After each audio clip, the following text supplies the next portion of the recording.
बोले कैसे आ जाऊं तेरे भारत में, मेरे नाम पर जगराते हो रही हैं, कथाएं हो रही हैं। और बोले कि सुदामा का और कृष्ण का मिलन होगा आज, ध्यान से सुनना। और सुदामा का महल बनवाना है, महल। और झोली फैला करके इकट्ठी कर रहे हैं लोग। क्या क्या इकट्ठा करते हैं? पैसा। और लोग दे रहे हैं, सुदामा का महल बनेगा। अच्छा, इतना समय बीत गया और बोलो आज तक सुदामा का महल नहीं बना, बल्कि भागवतकारों के महल बन गए। इतना ही नहीं, आज कृष्ण का जन्मदिन नहीं, जन्म होगा या नहीं होगा? इंतजार कर रहे हैं लोग, 12 बजे होगा। बोले आज कृष्ण का जन्म होगा। फिर क्या करे? टॉफी लाओ, गुब्बारे लाओ, केक लाओ, मिठाई लाओ। अच्छा, ईमानदारी से बताओ, जब घर में बच्चा पैदा होता है तो क्या लोग ये चीजें लेकर के जाते हैं या जन्मदिन पर जाते हैं? पर भागवत की कथा बांचने वालों ने जन्म के चक्कर में लोगों को लूट लूट करके अपने घरों को भर रखा। और आगे सुनो, ये राम के भक्त बोले राम और सीता का विवाह होगा। पतन के कारण सुन लो, राम और सीता का विवाह होगा। भारतीय संस्कृति में विवाह एक बार होता है। कितनी बार होता है? एक बार। और तुमने राम और सीता का विवाह कितनी बार करवा दिया? कोई गिनती है? कोई नहीं जानता। अच्छा, एक बात और बताओ, आप जब जय बोलते हैं तो क्या कहते हैं? माता सीता की माता कहते हैं। अच्छा, माता पिता बच्चों की शादी कराते हैं या बच्चे माता पिता की शादी कराते हैं? अरे बोलो तो एक बार। ये डर रहे हैं कभी रुष्ट ना हो जाए माता सीता। जिस देश में बच्चे माँ बाप की शादी कराएंगे, क्या उस देश का पतन नहीं होगा? वो हमारे पूर्वज हमसे बड़े रहे। और बोलो आज लोग राम और सीता की शादी करा रहे हैं, शादियां। और कन्यादान होता है, वैसा कन्यादान। बारात निकलती है गलियों से बैंड बाजे के साथ और लोग मांगते रहते हैं लाओ माता सीता का कन्यादान हो रहा है। अरे सब कन्यादान करते हैं, फिर वो पीछे चलने वाले वो कौन है? कन्यादान भी कर रहे और बाराती भी बन गए हो। अच्छा, बाराती कन्यादान करते हैं क्या? करते हैं, पर कथाओं में करते हैं। बचो ही ना आडंबरों से, केवल और केवल बहकाने के लिए, धन लूटने के लिए। क्योंकि जब एक भगवान पैदा होता है और पूजते पूजते लोग बोर हो जाते हैं, तो फिर नए भगवान का क्रेज आ जाता है। बोलो फिर आने में नए भगवान को देरी नहीं लगती। अच्छा बताओ, लड्डू गोपाल कितने पुराने हैं? ज्यादा पुराने थोड़े ही, अभी तो पैदा हुए थे ना। और कोई पूछ ले क्यों करती हो लड्डू गोपाल की पूजा? बोले लड्डू गोपाल की पूजा करने से घर में बेटा होता है, ऐसा कहते ना माता। पर एक बूढ़ी माँ कर रही थी उसकी पूजा, उसके 4 बेटे थे। मैंने कहा माता जी एक बात पूछ लो। बोली हाँ पूछो। मैं कहा तुम्हारे तो पहले 4 बेटे हैं, पोते हैं, पोतियां हैं, फिर क्यों दुखी हो रही हो? क्यों कर रही हो पूजा? कोई जवाब ही नहीं था, चुप हो गई, कुछ भी तो नहीं कहा। मैंने दिन में भी कहा था, पर ये मेरी सभी बहनें नहीं थी। सुनो, बचपन में अगर किसी खिलौने को लेकर के उसके साथ हम खेले तो अच्छे लगते हैं, पर यदि जवानी में भी हम खिलौनों के साथ खेलेंगे तो याद रखना फिर हम में और पागलों में कोई अंतर छोटे छोटे बच्चे पहले बुड्ढे बुढ़ियों से खेलते थे, तू खाना खा ले, ये तेरे कपड़े, उसको नहलाते थे, सुलाते थे, झुलाते थे, पिलाते थे और शादियां भी करवाते थे। बोलो आज ये बड़े होकर के भी ऐसे ही खेल खेलते रहते हैं, क्योंकि काम करने को तो कुछ अब बचा ही नहीं, काम तो सारे बटन से हो जाते हैं, फिर खाली बैठे और क्या करेंगे। इसीलिए मैं निवेदन कर रही थी आपके बीच में, आर्य समाज के मंच से आपको जगाया जाता है, और जितना खर्चा तुम खिलौनों की शादियां करने में लगा देते हो, इतना पैसा किसी गरीब की बेटी की शादी में लगा दिया करो। अरे तुलसी के पौधे की शादी करते हैं लोग, यहाँ पर भी होती है क्या? किसके साथ? शालीग्राम के साथ, बैंड बाजा भी बजाया है ना, दावत भी खिलाई लोगों को। तुलसी के पौधे की शादी शालीग्राम के साथ। अच्छा बताओ कितनी शादियां हो गई, पर क्या आज तक कोई महाराणा प्रताप पैदा हुआ क्या? बोलो तो। अरे शादी का तो मेन उद्देश्य ही यही होता है कि गृहस्थ में जाकर के बोलो राष्ट्र को एक संस्कारित संतान पैदा करके दे। पर तुलसी और शालीग्राम ने कोई शिवाजी पैदा नहीं किया, कोई दयानंद पैदा नहीं किया। इसलिए गरीब बेटियों की शादी कराओ, पता नहीं कब किसी गर्भ से दयानंद शिवा महाराणा प्रताप बोलो पैदा हो जाए। हमने चिंतन नहीं किया, और आर्य समाज के मंच से कह दिया जाए तो लोग कहते हैं खंडन करते हैं, खंडन। भाई साहब बड़े बड़े जगराते होते हैं, और अच्छा जागरण किसको कहते हैं, जगराता किसको कहते हैं? जो जागता रहे, सोए नहीं।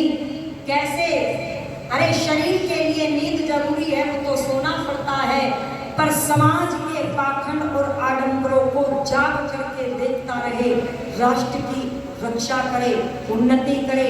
पर आज भक्ति हो रही है मंदिरों में, और बज रहा है एक गीत, और मेरी बहनें नाच रही है, और मुझे दुख हुआ।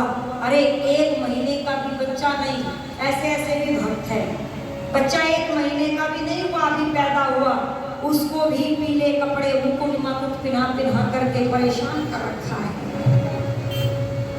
और अपनी बेटी को राधा बना दिया, बेटे को कृष्ण बना दिया। बताओ घरों में, पहले तो ये बीमारी स्कूलों में थी, अब घरों में आ गई, और फोटो खिंचवा दिया, बेटी राधा बना रखी है, बेटा कृष्ण बना रखा है, डूब के मर जाएगी। एक तरफ तो कहते हैं कि ये प्रेमी और प्रेमिका थे, दूसरी तरफ बहन भाई को राधा और कृष्ण बना करके खड़ा कर दिया।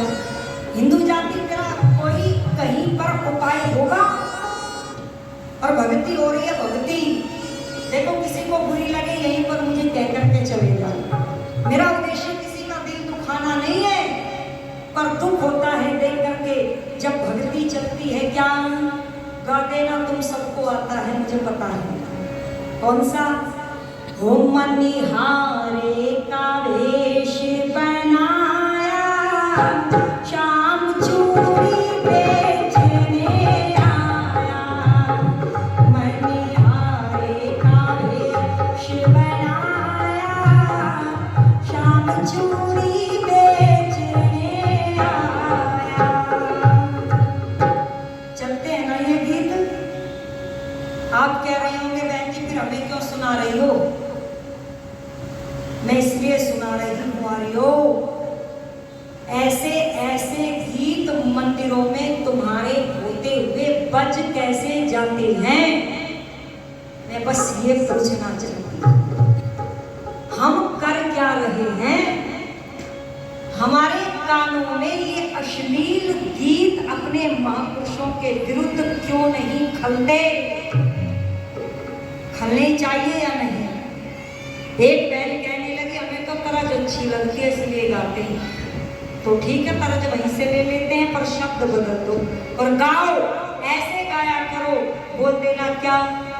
ओ नहीं चूड़ी बेचने आया, शाम आप तो पुरुष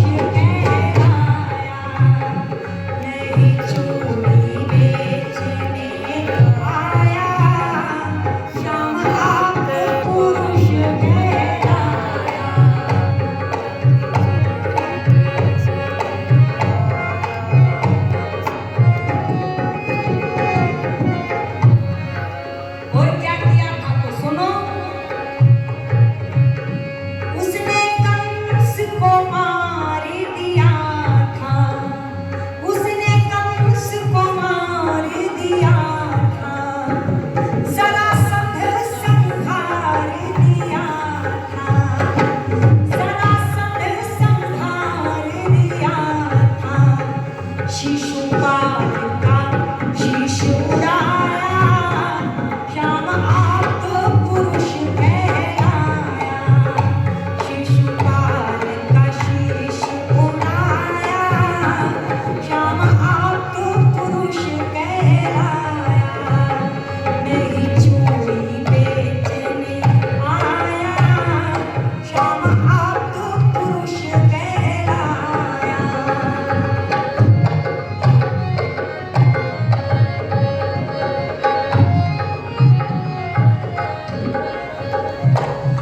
गोपियों के वस्त्र उठाए तो सुनो,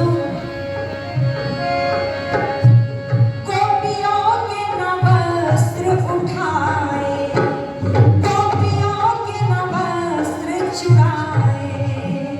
ये दोष है व्यर्थ लगाए, ये दोष है व्यर्थ लगाए। नारी सम्मान बढ़ाया, श्याम आप पुरुष कहलाया। नारी सम्मान बढ़ाया, श्याम आप पुरुष कहलाया।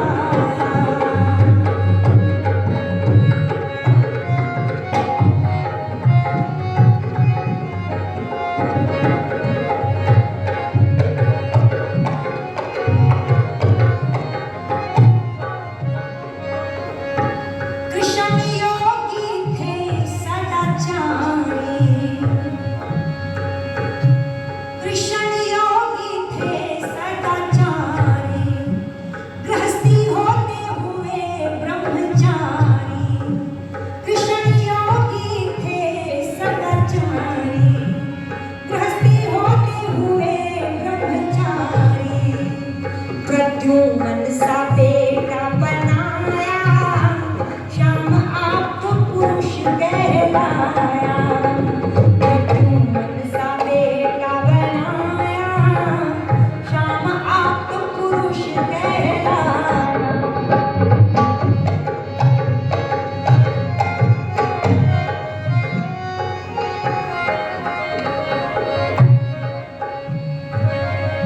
और क्या बता दिया?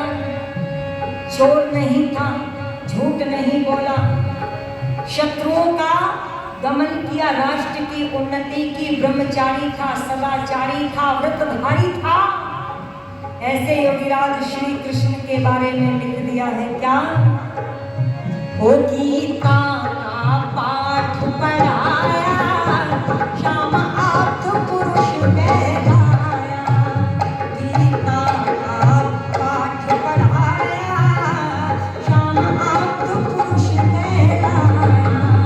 गीता का पाठ पढ़ाया, श्याम आप पुरुष कहलाया।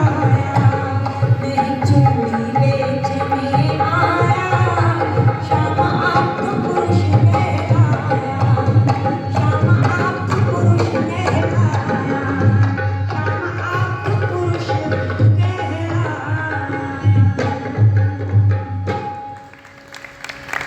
ऐसे ऐसे गीत गाया करो, सबको सुनाया करो। और जब कहीं पर महापुरुषों के नाम पर लाछन कोई लगाए तो बोलो, उनका डट करके सामना किया करो। क्योंकि इस भारत में एक ऐसा भी संप्रदाय है, यदि उन्हीं की पुस्तक से उठा करके कोई शब्द बोल दिया जाए तो बोलो वो फिर भी कत्लेआम करने पर उतारू हो जाते हैं। और एक हिंदू जाति है, इसके महापुरुषों को कोई शराब पिला देता है, कोई काली के नाम पर मांस और बीड़िया पिला देता है। देखे होंगे आपने, कोई चप्पल पर फोटो छाप देता है, कोई गणेश छाप गुटका बना देता है, कोई शिवजी को भांग पिला करके पर्दे पर नचा देता है, और बोलो कोई पार्वती और शिवजी का तलाक करवा देता है। लेकिन इनके कानों पर फिर भी कोई फर्क पड़ता नहीं। नहीं, ये उसे स्वीकार करते हैं और स्वीकार करके बोलो अपने आप भी ऐसा ही फिर जीना प्रारंभ कर देते हैं। आर्यों, जन्माष्टमी मनाना तभी सार्थक होगा, भले ही एक चिड़िया की चोंच में जितना पानी आता है उतना ही आपका पुरुषार्थ इस समाज में माना जाए, पर फिर भी पुरुषार्थ करना छोड़ना नहीं। क्यों?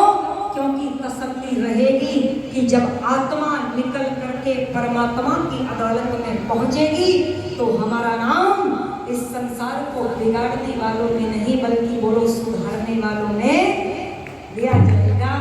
बहुत बहुत धन्यवाद हमारे भाई साहब श्री सुभाष जी राखी गढ़ी से हमारे बीच में। बहुत सुंदर आर्य परिवार, बच्चे भी, पूरा परिवार बिना संध्या के भोजन नहीं करते, यज्ञ दैनिक यज्ञ करते हैं। मैंने बहुत करीब से देखा इस परिवार को। वो 500 रुपये मुझे देकर के सम्मान कर रहे हैं और श्रद्धेय स्वामी जी का भी सम्मान कर रहे हैं। आप सबका मैं बहुत बहुत धन्यवाद करती हूँ। और समय तो आगे बढ़ने की मुझे इजाज़त नहीं दे रहा है, फिर भी आप लोगों ने धन्यवाद। हमारे बाबूजी 100 रुपये देकर के सम्मान कर रहे हैं, दादाजी 100 रुपये देकर के सम्मान कर रहे हैं। क्या नाम है बेटी? भूमिका। हमारी बेटी भूमिका 200 रुपये से हमारा सम्मान करती है। बेटी का बहुत बहुत धन्यवाद करती हूँ। यूट्यूब पर भी ये भजन संगीत आर्या चैनल के नाम से आपको मिलेंगे। आप वहाँ पर खोल करके जिन वीडियो पर फ़ोन नंबर डाला है उसको खोलेंगे, सब्सक्राइब करेंगे तो बहुत सारे भजनों को सुनेंगे। हमारा बस एक ही उद्देश्य है कि जन जन तक ये भजन सैद्धांतिक भजन पहुँचने चाहिए। और जो लोग ऐसा प्रयास करते हैं हमें उनका उत्साह बढ़ाना चाहिए। कोई मीडिया पर, सोशल मीडिया पर खड़े होकर के गालियां देकर के वीडियो बना दे तो साहब वायरल हो जाती है और मिलियन मिलियन तक लोग उनको देख लेते हैं। और कोई मेहनत करके वैदिक सिद्धांतों का प्रचार प्रसार करे, जैसे हमारा एक भाई बैठा है आचार्य श्री राम स्वरूप जी के ये पुत्र हैं। देखो कितनी मेहनत से वीडियो बनाई जाती है और फिर भी बहुत मेहनत की जाती है। लोग उन बातों को देखना सुनना पसंद नहीं करते। क्यों? समझ जाना, जब जूते शीशे के शोरूम में रख कर के बिकने लगे और किताबें सड़कों के चौराहे पर खुले में बिकने लगे तो समझ जाना लोगों को ज्ञान की जरूरत नहीं है, जूतों की जरूरत है। और इसलिए जूते पड़ रहे हैं किसको? हिंदुओं को। आइए, अपना सम्मान हमें बचाना है। ऋषि दयानंद और महापुरुषों के पद चिन्हों पर चल करके आपने इस रात्रि कालीन सत्र में मुझे सुना, मैं आपका धन्यवाद करती हूँ। और जिन सज्जनों ने अपनी पवित्र कमाई से मेरा सम्मान किया उनका भी मैं बहुत बहुत धन्यवाद करती हूँ। इन्हीं विचारों के साथ ओम शांति।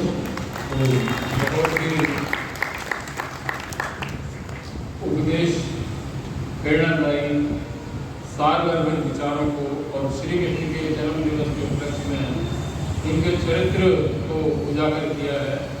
बहुत बहुत धन्यवाद है संगीता जी का।